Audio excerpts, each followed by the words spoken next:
John Garcia and the Band of Gold, 11 tracks for 40 minutes. The debut release under this name from the former Caius frontman, released January 2019 by Napalm Records, produced by Chris Goss. 3 promo tracks have been released in Chicken Delight, My Everything, and Jim's Whiskers. There is talk that this could be the man's final musical work, though. Go for it. Let's hope so. Oh, here we go. Bang. I didn't know it was one of the dudes out of Caius, to be honest with you, because I was never a huge Caius guy. Yeah. I just knew of them, and I had a lot of friends back in the day into that. But it does now.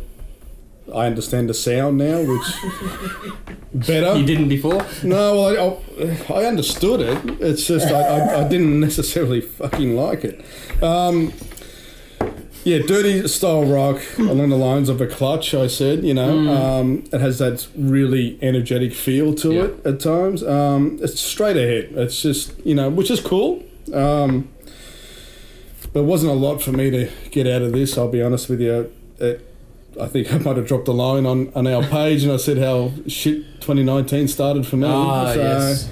This is on the back of this and one. another album that we'll talk about at another time. It gets better, I promise. I thought the best part about it was the clean vocal. I thought you were going to say the end then. When he got to the end. Yeah, I thought the vocals were really different to what I was expecting. Some guy who'd smoked 12 packets of cigarettes and just a really rough sort of vocal, but it was actually refreshing to hear something very clean on top of something pretty dirty. Look, it wasn't reinventing the wheel in any way. It was okay. The production did suit the style. Yeah, I thought they captured that very well. 6 out of 10. And it's probably been a little bit generous. It was hard to get through it, I'll be honest with you. Space Vado or Vito or Vator. Mm-hmm. It depends on what accent you want to put onto it. Kentucky and Liliana. Liliana? Yeah, I forget. I don't know. That's another thing that was pissing me off. I couldn't even fucking understand the titles. It's like, you know, how am I supposed to get into your shit? Oh, well, Dave fucks it all up for us. How am I supposed to get into your songs when I can't even read the fucking titles? You know? Oh, well. Anyways, Tim. Well, I think your opinion of this album, as we can see, will largely depend on your opinion of John Garcia. Because that's true, actually, I agree. When I first listened to this, I thought it sounded tired. Like I really like Caius. I liked Unida. I liked Vistacino album. I liked John Garcia's. I've listened to all of his other albums, but for mine it just sounded tired, and it sounded like the same album we've heard from Garcia for 20-something years now. After listening to it the first time, though, I thought about it, and I thought, whether you like it or not, that's his sound.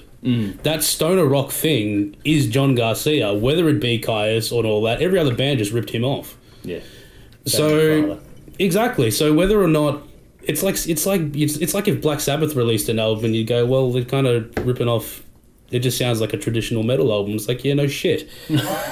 Like, so that's what John Garcia is, whether we like it or not. So if you like John Garcia and you like Caius, I think As a Circus Goes to Town is probably the closest for this one, or whatever the name of the album is. You know the one. I don't want to know. The one with 1 Inch Man on it. Well, that says it all, doesn't it? Yeah. Trust me, if you know that song and you know that record, honestly, give this a listen because you'll love it. If I was just speaking Chinese to you, stay well away because you're going to listen to it and go, I've been hearing this stuff for 20 years and it's largely this guy's fault.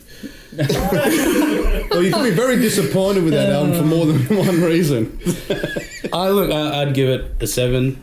I think it's really good. But as I said, it does sound tired without the rest of the context. Yeah.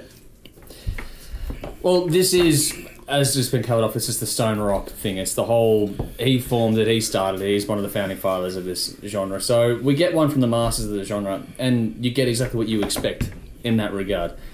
There's a bit more to it in this. I thought there's a bit more of the classic rock overtones applied to this record. Performances are good and solid. There's a bit of flair in this as well, which is nice. It has a lot of feel and swing, which suits it all nicely. The vocals will not be to everyone's taste, I don't think. but it's more about how they're presented because there's a rawness to them. They haven't been overproduced. They're very dry when they cut through the mix and they're back a little bit as well. So I thought it's well done, not groundbreaking, but it's all well done. They've kept that live feel, which is good. I think a lot of the stoner rock bands have gone away from the live feel a little bit over the last few years. And I'm not a big connoisseur of the genre at all, but I just feel like you get a lot of the same thing over and over again. This one actually went back to being more of a garagey kind of a feel to it, which is cool.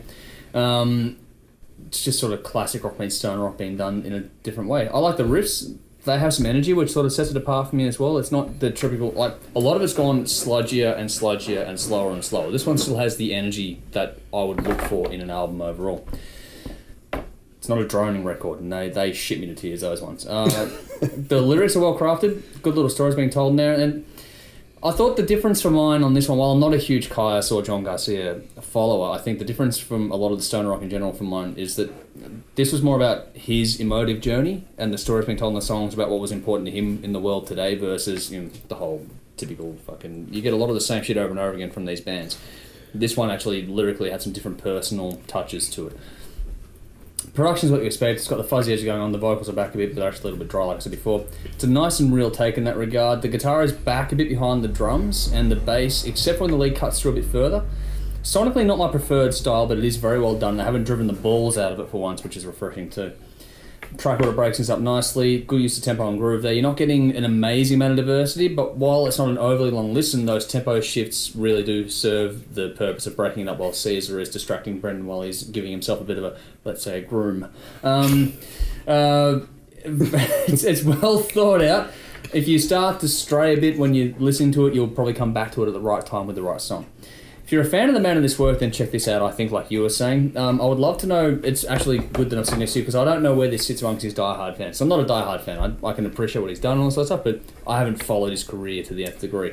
I'd like to know where people feel like this one in a month or two, when they've settled on it a little bit and go, is this really good, or if this is the end of it, it's just been done and he's flogging the horse kind of thing. It would be interesting to see. What I would want to know is if this album was released 20 years ago, what the reaction would have been. Okay. Because when you listen to an old Kyuss record, whether you like it or not, you're getting a lot of nostalgia. And you don't have that with this record. And whether or not you judge it more harshly because of that is... Okay. Well, no one really knows. Well, look forward to the comments on that side of things too from mine. I think this is predicated by taste. If you're a fan of the genre, then check it out. If you don't, this won't help you get into it. I actually think we should not air this for 20 years. And then go back and then yeah, we'll do it again, and I think it'll be fine. Okay, well, on that note... I still hate it. But I hated all that shit anyway. So. Yeah, well... I gave this a 7 out of 10. I picked Popcorn, My Everything, Don't Even Think About It, and Apache Jönsson, I think it's pronounced. Good it's luck a pancake from Sweden. Check it out for yourselves. We're moving along. We're moving along. You could almost call it... It's a bookcase for my kids. Southeast Desert Pancake. Oh, yeah. I quite like. I only listened to the car on the way down. I thought it was pretty cool.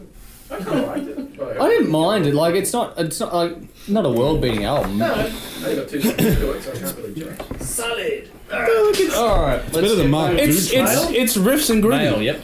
Oh, right. It's riffs and Male groove. Yeah, that's bin. what it's meant to be. Male and bin to close this It's one better out. than that Dutron fucking thing. Yeah, I got some things to say about that. Here we go.